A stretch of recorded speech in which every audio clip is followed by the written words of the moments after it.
Fjalën e fundit, ishim në pragun e një grushti shteti brenda shtetit.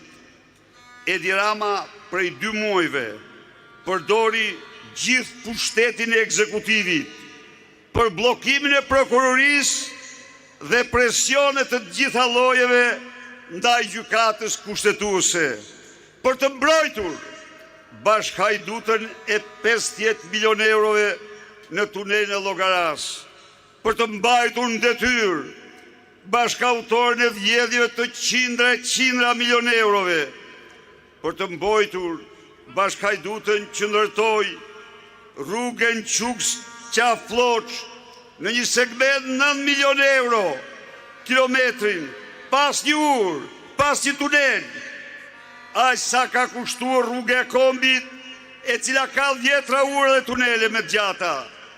Dhe afërsisht është 3 herë me gjërë.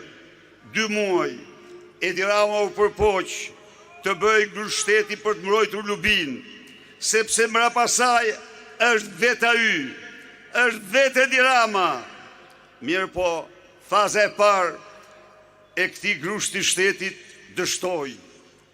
Dhe këtu, ju, burra dhe gra, djem dhe vajza në këtë shesh, ju qytetar shqiptar guximtar, keni të gjithë pjesën e kontributit tuaj me protestën tuaj.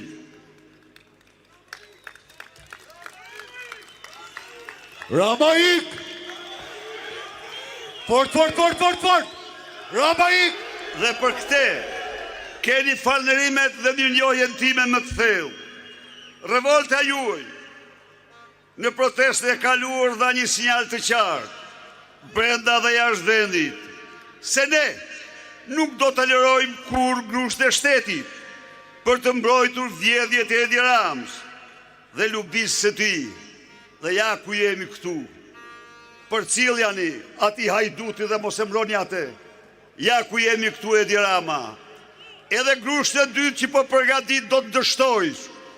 Dhe shkurti është muaj kur ne zvarritet diktatorin. Shkurti është muaj kur ne dëshirojmë Shqipërinë. Po të mos ishit ju vikan që me guximin tuaj mort në dorë gazin dhe helmin dhe o flak mbrapsht hajdutve. Po të mos ishit ju që me revoltën tuaj shpëtuat nderin dhe dignitetin e çdo shqiptari. Po të mos ishit ju që me trimërin tuaj shqiptar të vërtet u bët lajm kryesor në Europë dhe në botë. Po të mos ishit ju që rezistuat përballë helmit të skaduar dhe u përballë dhëm për dhëm me regjimin. Absolutisht, Edi Rama do t'ja kishte dalur me grushtin e shtetit. Por ky grusht shteti dështoi, sepse siç e pat e denoncuam atë dhe në kancelarit më të larta të Europës, kur puthadorët e regjimit shpërndanin lajme të rreme se Gjasën Berisht ju ndërprej fjala në Strasburg. Në fakt, unë po bëja detyrën time para jush, po denoncoja me forcën më të madhe naulën e demokracisë europiane, Edi Ramen, si kryehajduti kombit shqiptar, Ramaduron, si ndërtues të shtetit parë dhe të vetëm narkoshtetit parë dhe të vetëm në Europë. Kjo pra miqtë e mi, është opozita e vërtet. Revolta juaj është sot zëri i ndërgjegjes qytetare, zëri i dignitetit qytetar, zëri i ndërgjegjes kombëtare, zëri i dignitetit kombëtar. Zoti u bekoft ju, familjet tuaja dhe shqiptarët kudo që janë.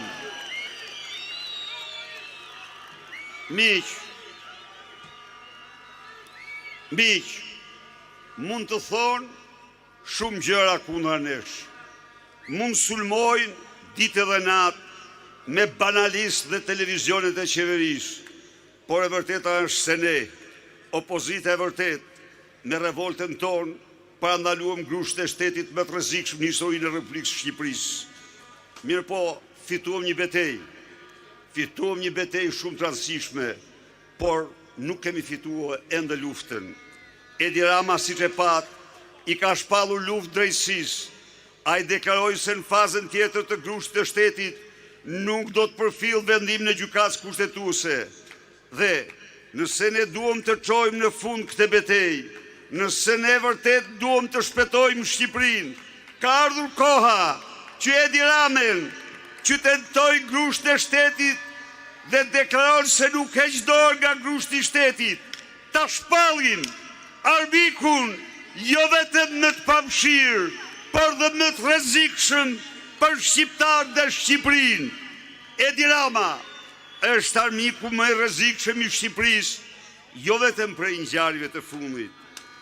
Çdo shifër, çdo zhvillim i këtyre 13 viteve flet për një rënim të Shqipërisë me autor kryesor Edvin Ramen. Paniçin shqipfols për shqiptarët. Të dashur miq, dje në Hag, prokuroria paraqiti një pretencë kundër ish udhëheqjes politike të Kosovës, identike me pamfletet e propagandës së verbër ultranacionaliste serbe. Nga kjo platformë në emërtuaj, i shpreh besim në plot gjykatësve, u bëj thirrje të vlerësojnë gjithçka mbi bazën e ligjit, të shpallin pafajësinë atyre burrave që me guxim dhe heroizëm mbrojtën 10 mijëra shqiptar nga genocidi me jegër, genocidi serb.